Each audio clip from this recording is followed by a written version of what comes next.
Hello friends, मैं देवेंद्र कुमार आप सभी का स्वागत करता हूं अपने YouTube चैनल डीएम क्लासेस पर। आज मैं आपके लिए एक नई क्लास लेके आ गया हूं जिसके अंदर हम लोग 10th क्लास का सेकंड चैप्टर स्टार्ट करने जा रहे हैं, जो कि पॉलिनोमियल। सेकंड चैप्टर का नाम क्या है? पॉलिनोमियल। तो आज की हमारी जो क्लास है वो पॉलिनोमियल के ऊपर बेस्ड रहेगी, जिसके अंदर हम पॉलिनोमियल का बेसिक कॉन्सेप्ट जो है वो डिस्कस करेंगे। साथ ही साथ हम अपनी एक्सरसाइज जो है उसको भी सॉल्व करेंगे। तो इस क्लास को शुरू करने से पहले मैं आपसे रिक्वेस्ट करूंगा कि आप इस वीडियो को पूरा देखें ताकि आपको पूरा बेनिफिट मिल सके और पॉलिनोमियल के बारे में आपको कंप्लीट जानकारी मिल सके। तो शुरू करते हैं आज का अपना टॉपिक पॉलिनोमियल। जैसे कि सबसे पहले हमने यहां लिखा हुआ है कि पॉलिनोमियल होता क्या है। जब हम पॉलिनोमियल को पढ़ रहे हैं तो हमें सबसे पहली चीज तो यही पता होनी चाहिए कि पॉलिनोमियल क्या होता है। तो पॉलिनोमियल क्या होता है? Particular type of expression. Polynomial क्या होता है? कि पर्टिकुलर टाइप का एक्सप्रेशन होता है। कहने का मतलब हम इस यहां पर एक एक्सप्रेशन लिखते हैं जिसके अंदर हम वेरिएबल्स का रिलेशन दिखाते हैं। और ये एक बहुत ही अच्छा टॉपिक है, हमने 9th क्लास में भी पॉलिनोमियल को पढ़ा था। तो ये जो है यहाँ पर क्या है कि पॉलिनोमियल जो है वो क्या है? पर्टिकुलर टाइप ऑफ एक्सप्रेशन होता है। कहने का मतलब क्या है कि यहां पर ये जो एक्सप्रेशन वर्ड हमने लिखा है ये वेरिएबल्स से रिलेटेड है। यहां पर हम वेरिएबल्स को लिखते हैं। किसको लिखते हैं? वेरिएबल्स को एक स्टैंडर्ड फॉर्म में।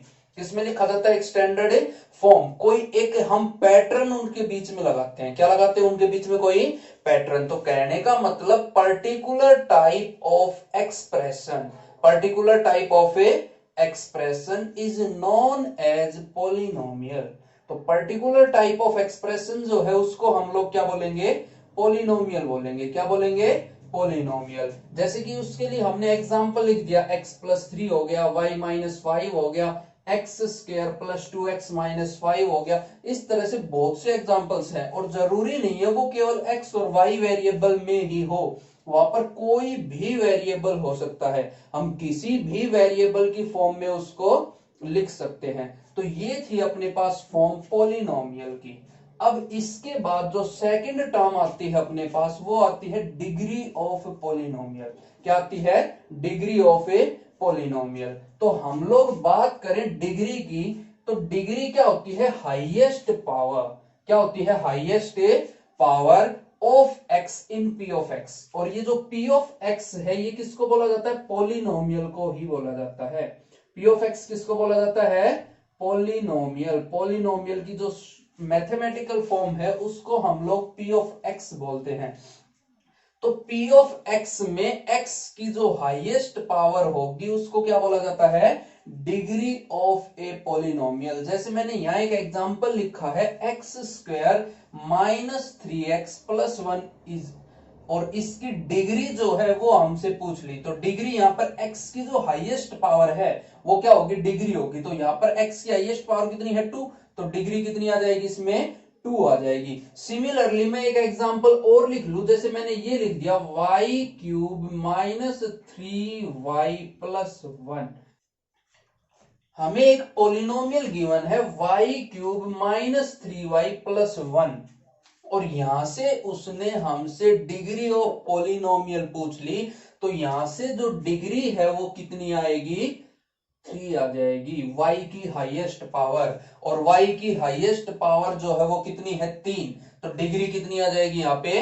3। सिमिलरली नेक्स्ट आ गया लीनियर पॉलिनोमियल। क्या आ गया? Linear polynomial. तो 9th क्लास में हमने लीनियर पॉलिनोमियल जो है वो पढ़े थे। Linear equation in one variable के नाम से हमने 9th क्लास में टॉपिक किया था, जो हो सकता है आपको याद हो। तो वो क्या है कि लीनियर पॉलिनोमियल क्या होगा? A polynomial of degree 1। वो पॉलिनोमियल जिसकी डिग्री कितनी हो? 1 हो, वो लीनियर पॉलिनोमियल कहलाएगा। जिसके लिए एग्जांपल्स जैसे गिवन है 6x + 5, y-3, 2z + 1, ये सारे के सारे क्या हैं? लीनियर पॉलिनोमियल, क्योंकि सभी में वेरिएबल की हाईएस्ट पावर 1 है। क्या है? वेरिएबल की हाईएस्ट पावर 1 है। अब इससे नेक्स्ट हम लोग करें तो क्या है? Quadratic polynomial. क्या है? Quadratic polynomial. अब बात करें क्वाड्रेटिक पॉलिनोमियल की, तो ए पॉलिनोमियल ऑफ डिग्री 2। तो क्वाड्रेटिक पॉलिनोमियल क्या होता है? वो पॉलिनोमियल जिसकी डिग्री कितनी हो? 2 हो। जिसकी डिग्री कितनी हो? 2, वो क्वाड्रेटिक पॉलिनोमियल कहलाएगा। तो यहां पर जितने भी एग्जांपल हम लोग लिखेंगे उनमें वेरिएबल की हाईएस्ट पावर जो है वो क्या रहेगी? 2 रहेगी। फिर चाहे वो वेरिएबल x हो या वेरिएबल y। जैसे ये दो एग्जांपल हमने इसके लिखे हुए हैं, साथ में हम ये भी लिख सकते हैं जैसे y square minus 2y plus 1। इस तरह का भी कोई पॉलिनोमियल हम इसके अंदर ले सकते हैं। तो ये क्वाड्रेटिक पॉलिनोमियल होगा। अब इससे नेक्स्ट डिस्कस करें तो है क्यूबिक पॉलिनोमियल। क्या है क्यूबिक पॉलिनोमियल? तो क्यूबिक पॉलिनोमियल क्या होता है? A polynomial of degree 3। वो पॉलिनोमियल जिसके अंदर डिग्री कितनी हो? 3 हो, जिसके अंदर वेरिएबल की हाईएस्ट पावर 3 हो, वो क्या कहलाएगा? Cubic polynomial. जैसे एग्जांपल ले तो क्या आ गया? X cube minus 3x square plus 5x plus 1। और कोई एग्जांपल ले तो हम ये लिख सकते हैं कि 2x cube minus x square plus 3। इस तरह से जैसे हमने एग्जांपल ले लिया, तो ये भी क्या है कि क्यूबिक पॉलिनोमियल। और भी कोई एग्जांपल लेना चाहे जैसे लिख सकते हैं y cube plus y square plus y plus 1 is equal 1। ये भी क्या है कि क्यूबिक पॉलिनोमियल। तो ये जो है ये अपने पास हो गया क्यूबिक पॉलिनोमियल। इससे नेक्स्ट जो है वो है zeros of a polynomial. Zero of a polynomial की किसी पॉलिनोमियल की जीरो क्या होगी? किसी पॉलिनोमियल की जीरो क्या होगी? तो ये एक बहुत इंपॉर्टेंट टॉपिक है, इसको हमें अच्छे से समझना है। तो किसी भी पॉलिनोमियल की जीरो को डिस्कस करें तो वो वैल्यू, जिस वैल्यू को पॉलिनोमियल पे पुट करने पर पॉलिनोमियल जीरो के बराबर आ जाए।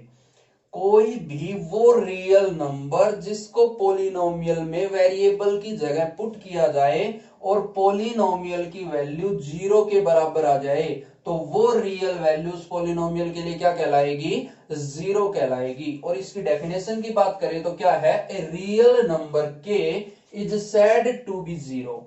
कोई रियल नंबर है अपने पास के, कैसा नंबर है?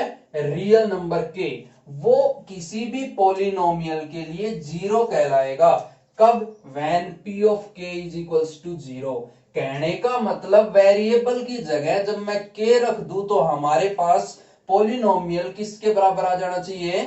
जीरो के बराबर आ जाना चाहिए। तो वो जो वैल्यू होगी, रियल नंबर जो होगा, वो क्या कहलाएगा? Zero of the polynomial. एक एग्जांपल लेके मैं आपको समझाता हूं। जैसे हमारे पास कोई पॉलिनोमियल है p ऑफ x और ये है 2x प्लस 4। किसके बराबर है ये? 2x plus 4। हमने एक एग्जांपल लेट कर लिया कि हमारे पास कोई पॉलिनोमियल है p of x which is equals to 2x plus 4। और वो जो पॉलिनोमियल है वो किसके बराबर है? 2x प्लस 4 के बराबर। तो यहां से हमें जीरो निकालना हो। अब वो ये बोल दे कि at x is equal to minus 2। हमें ये बोल दिया कि x की वैल्यू -2 रख के देखो कि x की वैल्यू जो है वो क्या रखो इसमें? -2। तो वो क्वेश्चन ये भी पूछ सकता है कि इज -2 इज ए जीरो और not for the given polynomial p of x। क्या पूछ सकता है कि -2 जो है वो गिवन पॉलिनोमियल के लिए जीरो है या नहीं है, हमें ये चीज बतानी हो। तो हम क्या करेंगे कि इस x की जगह -2 रख लेंगे तो क्या आ जाएगा? p of -2। जब हम x की जगह -2 रख रहे हैं तो इधर वेरिएबल में पॉलिनोमियल में जब रखेंगे 2 इंटू -2 प्लस क्या रहा है? 4। तो ये कितना हो गया? 2 दूनी 4, तो -4 प्लस 4, और ये कैंसिल आउट होके कितना आ गया? 0। तो जब मैं x की वैल्यू -2 रख रहा हूं पॉलिनोमियल में, तो पॉलिनोमियल जो है वो किस में चेंज हो गया? जीरो में चेंज हो गया। इसका मतलब ये है कि x इज इक्वल्स टू -2 इस गिवन पॉलिनोमियल के लिए एक जीरो है। क्या है गिवन पॉलिनोमियल के लिए? एक जीरो। और एक दूसरा तरीका कि अगर हमें वो पॉलिनोमियल गिवन दे कि जैसे उसने बोल दिया कि यही पॉलिनोमियल है 2x प्लस 4, और वो ये बोल दे कि इस पॉलिनोमियल की जीरो बताओ क्या होगी, तो हम क्या करेंगे? सिंपली इस पॉलिनोमियल को जीरो के बराबर रख देंगे। क्योंकि जीरो जब आएगा तो पॉलिनोमियल की वैल्यू कितनी हो जाएगी, जीरो के बराबर हो जाएगी। तो हम इस पॉलिनोमियल को किसके बराबर रख देंगे, जीरो के बराबर, और फिर वहां से अपने वेरिएबल की वैल्यू हम लोग निकालेंगे। तो क्या आ जाएगा 2x इज इक्वल्स टू, ये प्लस का 4 इधर आके क्या हो जाएगा माइनस का 4, और फिर x निकालेंगे तो ये 2 इधर आके डिवाइड हो जाएगा, तो कितना आ गया -2। तो x is equals to -2 is zero for the given a polynomial. तो x इज इक्वल टू -2 जो है वो गिवन पॉलिनोमियल के लिए क्या है कि जीरो है। तो इस तरह से हम किसी भी पॉलिनोमियल की जीरो जो है वो निकाल सकते हैं। अब एक एग्जांपल और मैं आपको लेके बताता हूं। जैसे कि हमने एग्जांपल ले लिया कि p of x is equals to 3x minus 1, क्या ले लिया 3x माइनस 1, और यहां से वो अपने से पूछ ले कि कोई भी वैल्यू दे दी, जैसे बोल दिया x इज इक्वल्स टू 1, क्या x इज इक्वल टू 1 इस पॉलिनोमियल के लिए जीरो है या नहीं है, हमें ये चीज चेक करनी है। तो हम इस पॉलिनोमियल में x की वैल्यू 1 पुट कर देंगे, x की जगह क्या पुट कर देंगे 1। तो जैसे ही 1 रखेंगे तो कितना आएगा 3 इंटू 1 माइनस 1, कितना आ गया 3 इंटू 1 3 माइनस 1, 3 माइनस 1 करेंगे तो कितना आया 2, which is does not equals to 0। कितनी आ रही है वैल्यू 2 आ रही है। कहने का मतलब ये पॉलिनोमियल जीरो नहीं बन रहा। जब पॉलिनोमियल जीरो नहीं बन रहा है तो ये this is not a zero. कहने का मतलब x is equal to 1 is not a zero for the polynomial. अब अगला बोल दे कि x इज इक्वल टू 1/3 पे चेक करो कि x की वैल्यू 1/3 इसके लिए जीरो है या नहीं। तो हम क्या निकालेंगे p ऑफ 1/3, मतलब x की जगह क्या रख लेंगे 1/3 हम लोग रख लेंगे। जब ये वैल्यू रखेंगे तो क्या आएगा 3 इंटू एक्स की जगह मैं कितना रखूंगा 1/3 माइनस 1, 3 से 3 क्या हो जाएगा कैंसिल, तो कितना आया 1 माइनस 1, और वो किसके बराबर है जीरो के बराबर। तो जब यहां पर पॉलिनोमियल की वैल्यू जीरो आ रही है,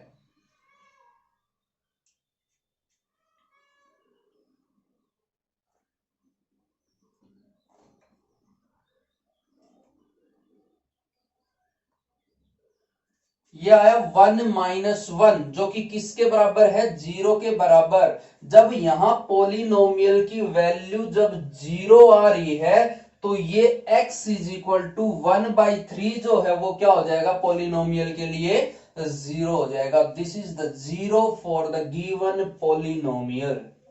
अब इससे नेक्स्ट जो है वो है geometrical meaning of the zeros of a polynomial. क्या है geometrical meaning of zeros of a polynomial. अब बात करें जियोमेट्रिकल मीनिंग की, तो जियोमेट्रिकल मीनिंग जो है वो क्या है कि हमें किसी भी पॉलिनोमियल को अगर हम उसका ग्राफ बना लेते हैं, जियोमेट्री उसकी तैयार कर लेते हैं, एक्सिस अपने प्लेन के अंदर उसको हम रिप्रेजेंट कर लेते हैं, तो वहां पर उसकी जीरोस जो है वो क्या रहेंगी, हम उनको किस तरह से रिप्रेजेंट करेंगे उस बात को हमें करना है। तो यहां पर मैं ले लूं अपना एक्स वाई प्लेन। सपोज करें कि ये हमारा एक्स वाई प्लेन है जिसमें ये क्या हो जाएगी एक्स एक्सिस और ये क्या हो जाएगी वाई एक्सिस, ये क्या हो जाएगी वाई एक्सिस। और यहां पर मैंने लेट कर लिया कोई पॉलिनोमियल है पी ऑफ एक्स, और जिसका जो अपने पास ग्राफ आ रहा है वो एक कर्व है। पी ऑफ एक्स का ग्राफ जो है वो क्या है कि कर्व। और सपोज करें कि वो कुछ इस तरह की कर्व हमारे पास आ रही है, क्या है इस तरह की कोई कर्व अपने पास है। तो यहां पर हम लोग निकालना चाहें इस पॉलिनोमियल के लिए जीरोस, तो जहां जहां इसने एक्स एक्सिस को कट किया है वो सारे पॉइंट क्या कहलाएंगे उसके लिए जीरोस कहलाएंगे। जैसे ये वाला पॉइंट हो गया सबसे पहला एक, ये पॉइंट हो जाएगा, यहां पे भी एक्स एक्सिस को कट कर रही है ये कर्व, यहां पे भी एक्स एक्सिस को कट कर रही है, और यहां पर भी ये कर्व क्या कर रही है एक्स एक्सिस को कट। तो टोटल ये 4 पॉइंट्स के ऊपर इस एक्स एक्सिस को क्या कर रही है कट। क्योंकि पॉलिनोमियल जो है वो क्या होता है y is equals to p of x, यही क्या होता है अपनी पॉलिनोमियल की स्टैंडर्ड फॉर्म। और हमने बोला है कि p ऑफ x क्या हो जीरो।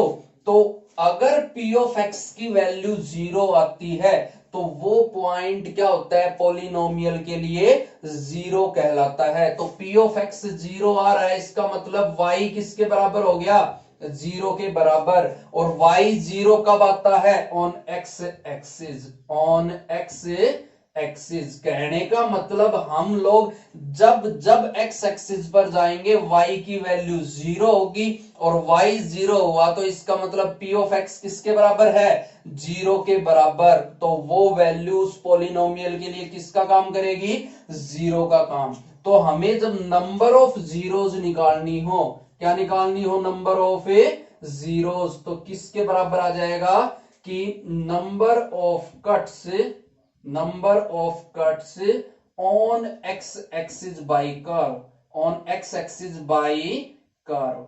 जो पॉलिनोमियल की कर्व है वो एक्स एक्सिस पर कितने कट लगा रही है, वो किसके बराबर होगा? नंबर ऑफ जीरोज के बराबर। किसके बराबर होगा? Number of zero. जैसे इस ये जो कर्व है ये एक्स एक्सिस को 4 पॉइंट्स पे कट कर रही है, 4 पॉइंट्स पे कट कर रही है, तो यहां नंबर ऑफ जीरोज कितनी हो गई? 4। नंबर ऑफ जीरोज जो है वो कितनी आ जाएंगी? 4। बस इतना सा हमें इस चीज में समझना था। अब दूसरी चीज यहां पर एक और समझने के लायक है, वो क्या है? Maximum number of zeros, maximum number of zeros, कि जीरोज का मैक्सिमम नंबर क्या होगा? तो मैक्सिमम नंबर ऑफ जीरोज जो है वो हमेशा बराबर आएगा highest power of polynomial, highest power of a polynomial. और जिसको दूसरे वर्ड्स में हम क्या बोल सकते हैं? Degree, degree of polynomial, degree of A polynomial. तो किसी भी पॉलिनोमियल में मैक्सिमम जो नंबर ऑफ जीरोज है वो किसके बराबर हो सकता है? डिग्री ऑफ पॉलिनोमियल के बराबर। जैसे कि हम लोग सपोज कर ले कि हमारे पास कोई क्वाड्रेटिक इक्वेशन है। कैसी इक्वेशन है? Quadratic equation. तो क्वाड्रेटिक इक्वेशन में मैक्सिमम नंबर ऑफ जीरोज 2 होंगी। कितनी होंगी? 2, क्योंकि इसकी डिग्री कितनी है? 2। अगर बात करें लीनियर इक्वेशन की, तो लीनियर इक्वेशन में डिग्री जो है वो 1 होती है, तो मैक्सिमम नंबर ऑफ जीरोज जो है वो कितनी होंगी? 1 होंगी। तो इस तरह से हम लोग जियोमेट्रिकल मीनिंग जो है जीरोज का वो समझ सकते हैं। अब इसके बाद जो है वो अपनी एक्सरसाइज स्टार्ट होती है, एक्सरसाइज 2.1। अपनी जो एक्सरसाइज 2.1 है उसमें क्या बोल रहा है? The graph of y is equals to p of x are given below for some polynomials p of x। क्या बोल दिया? कि graph of y is equal to p of x are given below. हमें कुछ graph दिए हुए हैं नीचे। Find the number of zeros of p of x in each case. तो प्रत्येक केस में हमें नंबर ऑफ जीरोज जो है वो बतानी है। तो अभी हमने जो बेसिक कॉन्सेप्ट किया था उसमें बताया था कि x एक्सिस पर जितनी जगह कर्व कट करेगी उतने क्या होंगे? Number of zeros. तो जो अपना पहला पार्ट है इसमें देखें कि x एक्सिस पर कर्व कहीं भी कटे नहीं कर रही है। ये जो कट है वो कहां है? y एक्सिस पे। तो यहां पर नंबर ऑफ जीरोज जो है वो कितनी रहेंगी? 0 की। यहां पर कोई भी नंबर ऑफ जीरो नहीं है। अब बात करें सेकंड पार्ट की, तो यहां से कर्व स्टार्ट हुई, सबसे पहला कट यहां आया। अब ये तो y एक्सिस पे है तो इस कट को हम लोग नहीं गिनेंगे। अब इससे नेक्स्ट चले तो एक कट यहां है, ये कहां है? x एक्सिस के ऊपर। तो इसको हम लोग काउंट करें तो यहां पर नंबर ऑफ जीरोज जो है वो कितनी आ जाएंगी? 1 आ जाएगा। अब इससे नेक्स्ट थर्ड पार्ट की बात करें तो हमने देखा सबसे पहले एक कट यहां है, तो एक तो ये हो गया अपने पास नंबर ऑफ जीरोज। नेक्स्ट इसको हम लोग काउंट नहीं करेंगे। फिर यहां आए तो यहां पे भी एक्स एक्सिस को कट कर रहा है तो एक वाला ये हो जाएगा, और इससे नेक्स्ट यहां पे भी एक्स एक्सिस को कट कर रहा है तो एक ये हो गया। तो टोटल जो है यहां पर कर्व एक्स एक्सिस को 3 टाइम्स कट कर रही है। तो यहां पर नंबर ऑफ जीरोज जो है वो कितनी आ जाएंगी? 3। अब नेक्स्ट पार्ट की बात करें तो इसमें क्या बोल रहा है कि यहां पर देखो एक कट ये है एक्स एक्सिस पे और एक कट ये है एक्स एक्सिस पे, तो टोटल यहां पर भी कितने कट हो गए? 2। तो नंबर ऑफ जीरोज जो है कितनी आ जाएंगी? 2। अब इससे नेक्स्ट इस एग्जांपल की बात करें तो एक कट यहां है जो ये हमें दिखाई दे रहा है यहाँ पे, नेक्स्ट कट यहां है 2, इससे नेक्स्ट कट एक्स एक्सिस पे यहां है 3, और एक नेक्स्ट कट यहां है एक्स एक्सिस पे 4। तो यहां पर टोटल कितने कट आ रहे हैं? 4। तो यहां पर नंबर ऑफ जीरोज जो है वो कितना होगा? 4। और ये एग्जांपल हम लोग बेसिक कॉन्सेप्ट में भी कर चुके हैं। नंबर ऑफ जीरोज कितना आ जाएगा? 4। अब इससे नेक्स्ट जो करें तो एक्स एक्सिस पे सबसे पहला कट यहां है, नेक्स्ट चाहे कट करो चाहे वो उसको टच करो, हमें क्या करना है उसको काउंट। तो नेक्स्ट ये हो गया और उससे नेक्स्ट एक पॉइंट ये जहां पर ये टच कर रहा है, तो कितने पॉइंट हो गए टोटल 3 पॉइंट्स। तो नंबर ऑफ जीरो जो है वो कितने आ जाएंगे 3। तो टोटल नंबर ऑफ जीरो जो है वो यहाँ पे कितने होंगे 3। तो अपनी जो